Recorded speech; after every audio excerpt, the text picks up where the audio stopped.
Bill Gates. Who says white men can't jump? Yes! He's the smartest person I've ever met. I have no idea what Also the richest.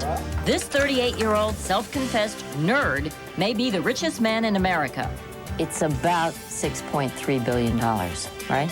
But does Bill Gates want more than his billions can buy? Bill wants to be the most powerful guy in the world. Next.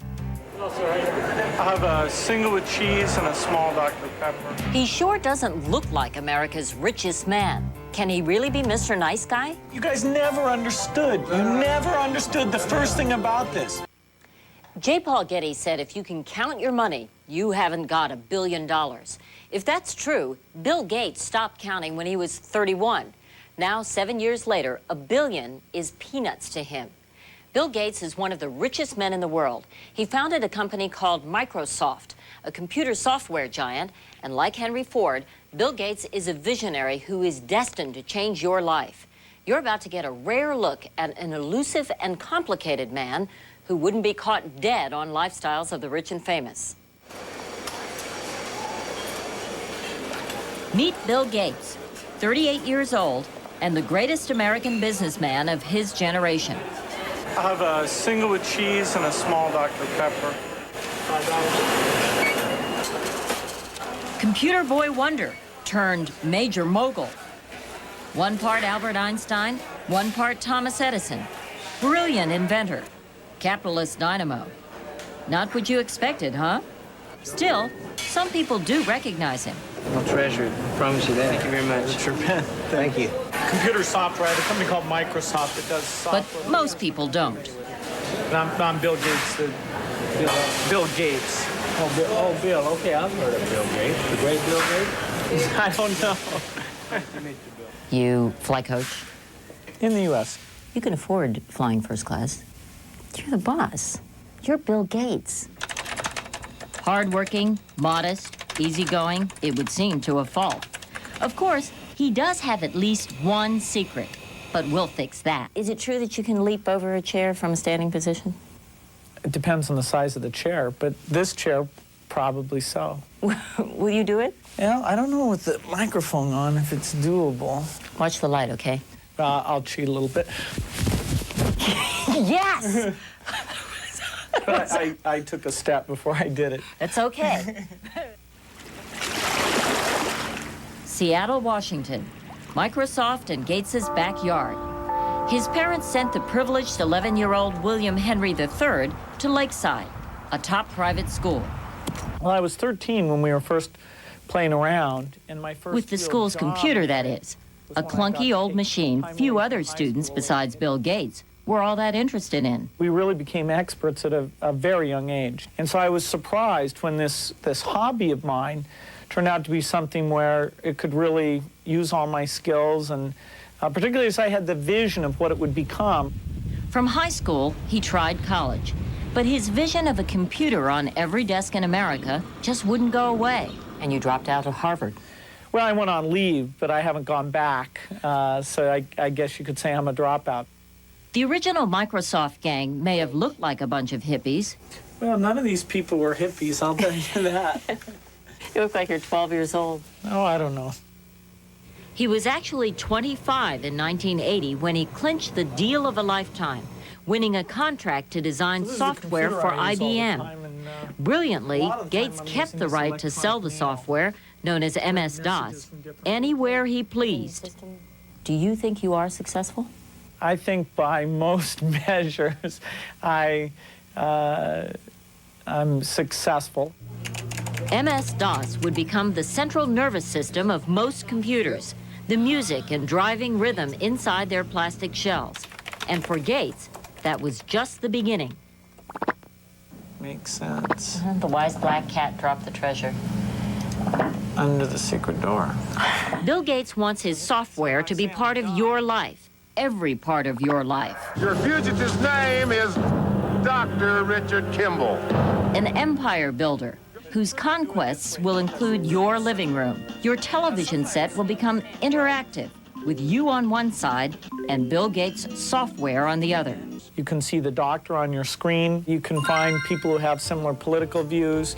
And of course, you can watch any movie and shop. And it's very empowering as a communications tool. Gates has so far sold enough software to make him a very rich man. You know, you may be the richest man in America, or at least the second richest man in America. Well, that's simply based on taking the stock I own in Microsoft and doing some type of multiplication. It's about $6.3 billion, right? I'm not sure. It's around $6 billion. Give or take a few, I don't know. But Bill Gates, the billionaire, still drives himself to the office. I feed myself, too. The ultimate disheveled bachelor, perhaps the most eligible one in America.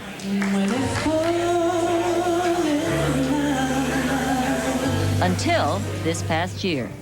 She is Melinda French, a Microsoft manager, Duke graduate, MBA. Was it love at first sight? Not exactly. Love at first email? No. We didn't email much, I don't think. Well, tell me about Melinda. And she's a pretty private individual who's married to somebody who's visibly known. That's about it.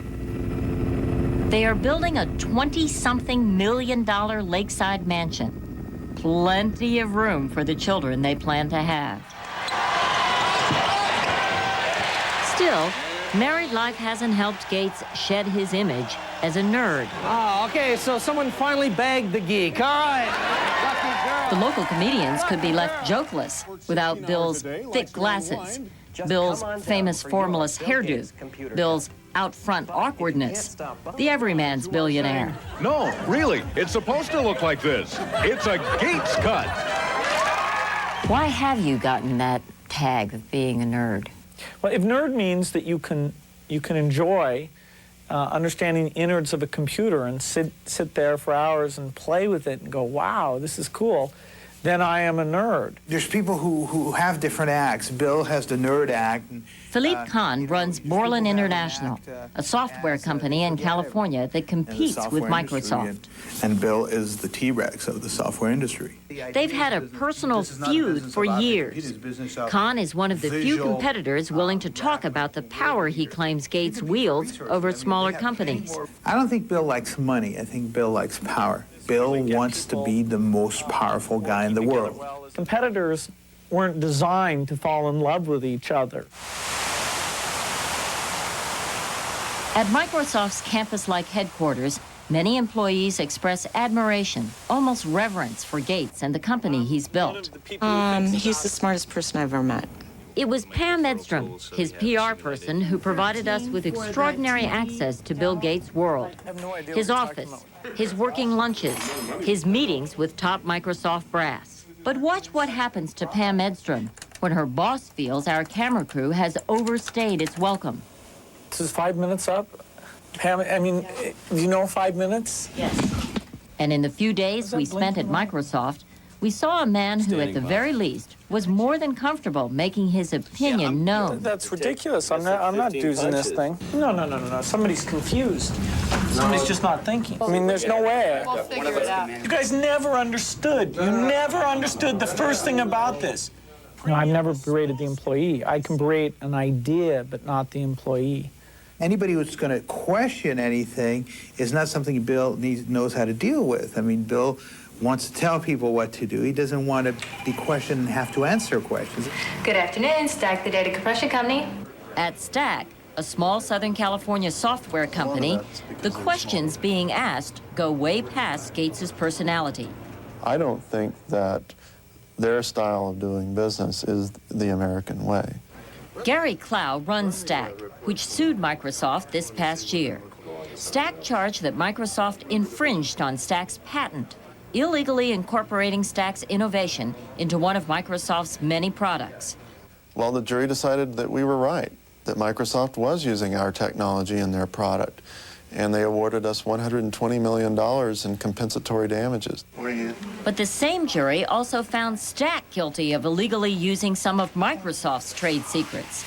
Gates says his company did nothing wrong.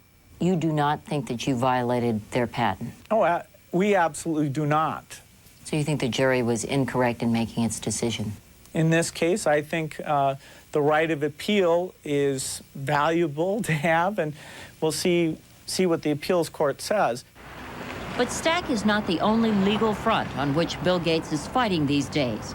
In a separate development, Microsoft is being investigated by the Justice Department's Antitrust Division. Gates totally sets the rules, and because Microsoft is so powerful and dominant, no one has any other choice but to follow. Computer industry writer Wendy Goldman Rome is covering the investigation for a book about Gates. The Justice Department is reportedly trying to determine whether Microsoft has engaged in unfair business practices. Basically, it means that Microsoft controls a technological bottleneck through which everyone else in the industry has to pass. And if you are not allowed to pass through that bottleneck, you can't compete. You are described as a take-no-prisoners kind of guy. In this business, all we do is put software in a box. It goes out into computer stores and people buy it and like it. That's it. That's all that goes on. I don't know why you and Microsoft get this kind of criticism. Is it because you are so successful? We get more praise by an amazing margin than we get criticism. We just get a lot of ink. A lot of people make the analogy that competing with Bill Gates is like playing hardball. I'd say it's more like a knife fight. I've never heard any of these things. You know, you're saying like knife fight. That's silliness. It's childish. I mean, why be a mouthpiece for that kind of silliness? Why doesn't he just say them? Anyway, because it has nothing to do with the patent lawsuit. It has to do with just, you know, creating a